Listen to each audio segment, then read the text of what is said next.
ಪ್ರಶ್ನೆ ಸಂಖ್ಯೆ 1. Board of control ಸ್ಥಾಪನೆಯಾದ ವರ್ಷ. Option A 1773, option B 1784, option C 1813, option D 1833. Answer ಬಂದು 1784. ಪ್ರಶ್ನೆ ಸಂಖ್ಯೆ 2. 1773ರಲ್ಲಿ ದ್ವಿಮುಖ ಸರ್ಕಾರ ಪದ್ಧತಿಯನ್ನು ರದ್ದುಪಡಿಸಿದವರಾರು? Option A Robert Clive, option B Lord William Bentinck, option C Warren Hasting, option D Lord Canning. Answer ಬಂದ್ಬಿಟ್ಟು ವಾರ್ನ್ ಹೇಸ್ಟಿಂಗ್. ಮೂರನೇ ಪ್ರಶ್ನೆ. ಕೌನ್ಸಿಲ್ ಆಫ್ ಇಂಡಿಯಾ ಸ್ಥಾಪನೆಯಾದ ವರ್ಷ.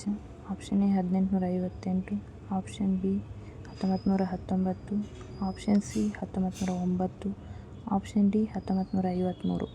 ರೈಟ್ ಆನ್ಸರ್ ಬಂದು 1858. ಪ್ರಶ್ನೆ ಸಂಖ್ಯೆ 4. 1784ರಲ್ಲಿ ಸ್ಥಾಪನೆಯಾದ ಬೋರ್ಡ್ ಆಫ್ ಕಂಟ್ರೋಲ್ ಯಾವ ಕಾರ್ಯವನ್ನು ನಿರ್ವಹಿಸುತ್ತಿತ್ತು?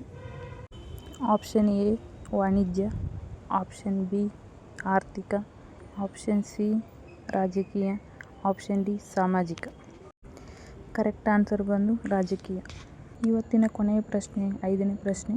ಶಿಕ್ಷಣಕ್ಕಾಗಿ 1 ಲಕ್ಷ ರೂಪಾಯಿ ಹಣವನ್ನು ಮೀಸಲಿಟ್ಟ ಚಾರ್ಟರ್ ಕಾಯ್ದೆ ಯಾವುದು? Option A 1893, option B 1813, option C 1833, option D 1853. Right answer ಬಂದು 1813.